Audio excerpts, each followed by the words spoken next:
Republik Indonesia. Di sini ada Gubernur Lemhanas, Pak Dr. Aceh Hasan Sazili. Juga ada yang kita amat dambakan dan idolakan, Menko Digi, Ibu Mutia. Tapi kadang-kadang saya bingung suka panggilnya Ibu Ketua, Pak Ibu Menteri. Soalnya 5 tahun saya di bawah pemimpinan beliau di Komisi 1. Dan juga yang juga kita banggakan Pak Menpora. Nah, ini Mas Menpora ya. Nah, nggak boleh panggil Pak soalnya umurnya masih jauh di bawah.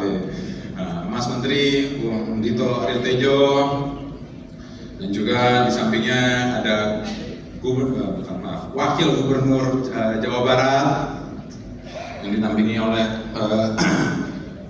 Pak Wakil Ketua DPRD Mahiswara. Di sini ada orang tua kita. Pertama Ketua MPO Koskurus nomor 57 Pak Dr. H.R. Agung Laksono. Dan di sampingnya ada Ketua Dewan Etik Anda Hatta. Dan lalu ada di sini sebenarnya sahabatnya ayah saya, akan tapi sebenarnya beliau ini adalah teman seangkatan saya di S3 di Unhan, yaitu Pak Dr. Teo Sambuaga. Dan juga ada Bu Hetiva. Ya, kalau senior-senior ada banyak begitu, yang nyebutin satu-satu sampai harus dicatat. Ya. Ada Pak Idris Laena selaku Ketua Laskar Ulama, Pak Hairul Anam Ketua MDI, dan juga para senior-senior Partai Golkar lain-lain, semuanya di sini banyak nih. Kalau saya sebutin habis waktu ini, jadi mohon maaf kalau saya sebutkan satu persatu.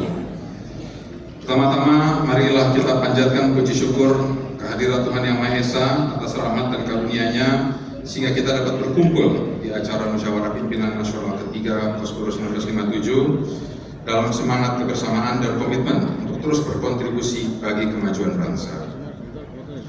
Dalam beberapa bulan pemerintahan Presiden Prabowo Subianto melalui berbagai kebijakan telah meningkatkan kesejahteraan tenaga pendidik, memperluas akses pangan bergizi bagi anak-anak, serta mendorong pertumbuhan ekonomi melalui pembangunan infrastruktur, industri hijau, dan transformasi digital. Selain itu, peningkatan produksi pangan telah memperkuat ketahanan nasional dengan mengurangi ketergantungan impor dan membuka peluang ekspor. Kami, Koskurus 1957, mendukung program pemerintahan Presiden Prabowo Subianto melalui berbagai inisiatif yang berdampak langsung bagi masyarakat di bidang pendidikan. Koskurus 1957 menyediakan beasiswa dan pelatihan bagi generasi muda agar siap menghadapi masa depan. Dalam bidang kepemudaan, Koskurus 1957 mendorong partisipasi aktif anak muda dalam pembangunan nasional melalui kegiatan kepemimpinan dan kewirausahaan. Koskurus 1957 berperan dalam mengawal untuk mengimplementasikan program makan bergizi gratis, memastikan distribusi makanan bergizi gratis tersebut berjalan efektif dan menjangkau seluruh anak di setiap pelosok Indonesia.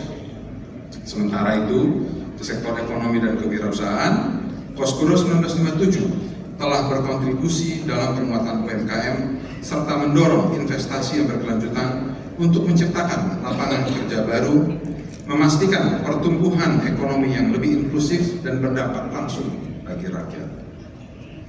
Koskurus 1957 berkomitmen untuk menghadirkan program nyata bagi masyarakat yang fokus pada ekonomi kerakyatan, pendidikan dan ketahanan pangan, dan digitalisasi. Berbagai inisiatif program strategis telah disiapkan untuk mendukung pembangunan nasional dan kesejahteraan rakyat. Dalam waktu dekat akan ditandatangani MOU kerjasama dengan pertama Kementerian Komunikasi dan Digital Republik Indonesia untuk berperan dalam meningkatkan literasi digital generasi muda termasuk mahasiswa HIPIK Koskurus 1957 dengan dukungan Koskurus 1957 literasi digital yang mencakup keterampilan teknologi, etika digital, dan keamanan data menjadi bagian dari pendidikan dan pengembangan sumber daya manusia Indonesia.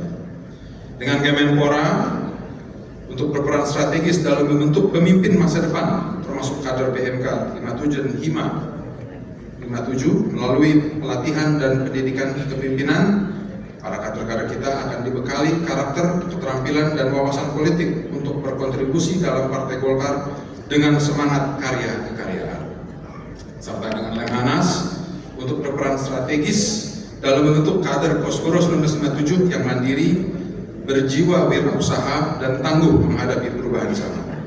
Melalui pembinaan wawasan kebangsaan dan kepemimpinan, mereka dipersiapkan menjadi pemimpin berintegritas dengan pemahaman mendalam tentang geopolitik, ekonomi, dan strategi nasional dalam menghadapi tantangan global, serta dengan Kementerian UMKM dan Kementerian Koperasi untuk mendukung kemandirian ekonomi kader Poskoro 1957 melalui pelatihan, akses permodalan, dan pendampingan bisnis. Program ini mendorong usaha berkelanjutan, meningkatkan kesejahteraan individu, serta memperkuat ekosistem koperasi dan UMKM sebagai tulang punggung ekonomi Indonesia. Saudara-saudara sekalian, Muspinah ketiga Poskoro 1997 bertema hilirisasi dan digitalisasi untuk kemandirian dan martabat bangsa. Tema ini menunjukkan dukungan Poskoro 1957 terhadap hilirisasi pemerintahan Prabowo Gibran yang dipimpin langsung dalam satgasnya oleh Menteri ESDM Pak Bahlil Lahadalia yang juga adalah Ketua Umum Partai Golkar.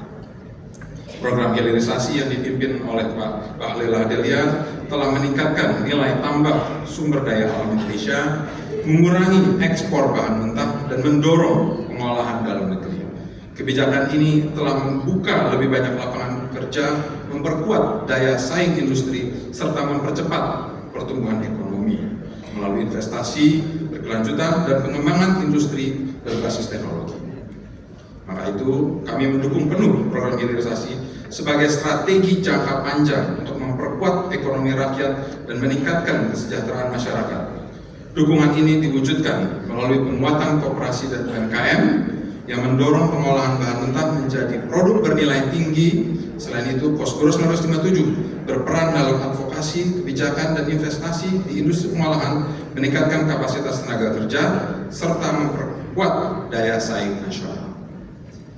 Dan juga satu hal yang akan dibahas di dalam Muspinah ini adalah bagaimana sikap-sikap Poskoro mendukung, mensukseskan, dan menyelesaikan semua musda-musda di seluruh Indonesia, musda-musda Golkar di seluruh Indonesia, di mana para kader-kader Poskoro yang siap ditugaskan, siap bertempur, dan siap berjuang untuk memenangkan Partai Golkar di 2029 nanti. Insyaallah, para kader-kader kita yang telah berkumpul di hari ini sampai dengan esok, kita akan mengatur dan juga mendata di mana-mana saja dan siapa-siapa saja kader-kader Poskoro yang akan dimajukan dan yang sesuai dengan selera dan keinginan itu. Yang penting paten itu, Pak. Begitulah Ketum, dapat yang saya sampaikan. Insya Allah Poskoro tetap terus setia berjuang bersama Ketum untuk merenggut kemenangan Partai Golkar di 2029 nanti. Wabillahi taufiq wal hidayah. Wassalamualaikum warahmatullahi wabarakatuh. Terima kasih Mas.